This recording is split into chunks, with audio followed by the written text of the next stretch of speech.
মনের বিশ্বাস দিয়ে যেমন ঈমান হয়, তো মনের সংশয় দিয়ে কি হয়? কুফর হয়। জবান দিয়া যেমন ঈমানের স্বীকৃতি হয়, তো জবান দিয়া কুফরিরও স্বীকৃতি হয়। আপনারা ডাক দিয়া বলছে ভাই নামাজ পড়তে আসেন, আপনি তারে উল্টা ধমক দিচ্ছেন নামাজ পড়ার জন্য, কে কি করছে? এই ব্যক্তি কি ঈমানদার হয়েছে না গেছে? জবান দিয়ে কি হইলো? আমাদের মুখের অনেক কথার মাধ্যমে আমরা কুফরি করে বসি। আমাদের মুখের অনেক কথার মাধ্যমে আমরা কি করি? কুফরি করে বসি। গেল জবান দিয়ে, এরকম হাজারো উদাহরণ দেয়া যাবে। এবার আসেন, ঈমান আনার পরে নামাজ আদায় করতে হবে, যাকাত আদায় করতে হবে, হজ করতে হবে, রোজা রাখতে হবে, তাসবিহ তাহলিল করতে হবে, জিকির আজকার করতে হবে, দান সাদাকা করতে হবে, জিহাদ করতে হবে, ইসলামী আন্দোলন করতে হবে। এগুলো কিসের কাজ? ঈমানের কাজ। ঈমানের কাজ না এগুলো?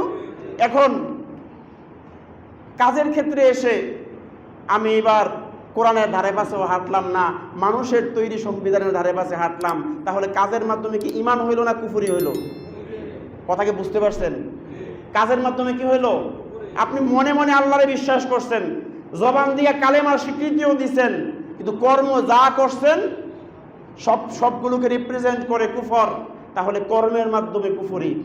আমরা আপনাকে বারবার বলি, বারবার বলছি, একমাত্র আল্লাহর বিধান বাদ দিয়া মানুষের তৈরি যত আইন আর মতবাদ আছে সব আল্লাহর কোরআনের সাথে সাংঘর্ষিক কুফরি মতবাদ।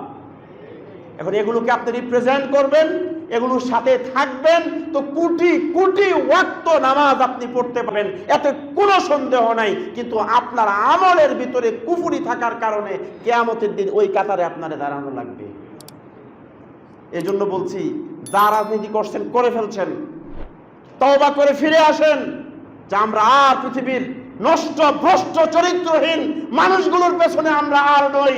আমরা চাই একজন মুসলমান হিসাবে আল্লাহর নবীর আনিত এই দ্বীন ও ইসলামকে কায়েম করে জনগণের অধিকারগুলো বুঝাই দিতে, ঠিক কিনা বলেন?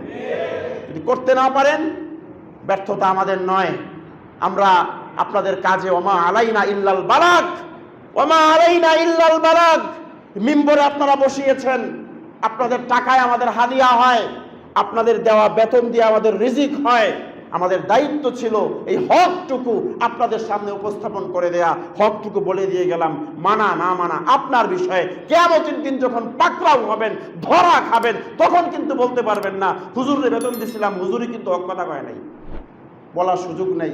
এবার জেল দিলেও পারেন, ফাঁসি দিলেও পারেন, আপনার যা ইচ্ছা তা করতে পারেন, এতে আমরা এক বিন্দু টলতে রাজি না। কারণ আমরা জানি এই দিনের কথা বললে ফাঁসি হয়, দিনের কথা বললে জেল হয়, দিনের কথা বললে হিজরত করতে হয়, দিনের কথা বললে শুলিতে ঝুলতে হয়, দিনের কথা বললে আগুনে পুড়তে হয়। এটা আমার আপনার তরিকা না, এটা যুগ যুগ ধরে সোয়া লাখ নবীর তরিকা এটাই ছিল, মুহাম্মদ সাল্লাল্লাহু আলাইহি ওয়াসাল্লামের তরিকা এটাই ছিল, সাহাবায়ে কেরামের তরিকা এটাই ছিল।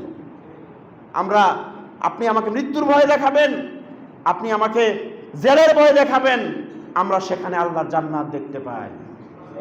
আমরা দেখতে পাই যদি দিনের কথা বলার কারণে হাতে হাত করা লাগে, তো আমরা দেখতে পাই হাতে তো হাত করা লাগে নাই, এখানে জান্নাতের মালা লাগছে। আমরা দেখতে পাই গলায় ফাঁসির দড়ি লাগতে পারে, আমরা জান্নাতের মালা গলায় দেখতে পাই। কারণ আমরা জানি এই পথে কথা বললে লাভ, এই পথে মরলে লাভ, এই পথে বাঁচলেও লাভ। এমন একটা জায়গায় আল্লাহ আমাদেরকে এনে দিয়েছেন। আল্লাহ ঘোষণা করছেন, কদ আফলাহাল মুমিনুন, সমস্ত মুমিনদের জীবন সফল হয়ে গেছে। ইমানদার হওয়ার কারণে মরলেও লাভ, বাঁচলেও লাভ, কাটলেও লাভ, পুরলেও লাভ, এতে লোকসানের কিচ্ছু নেই।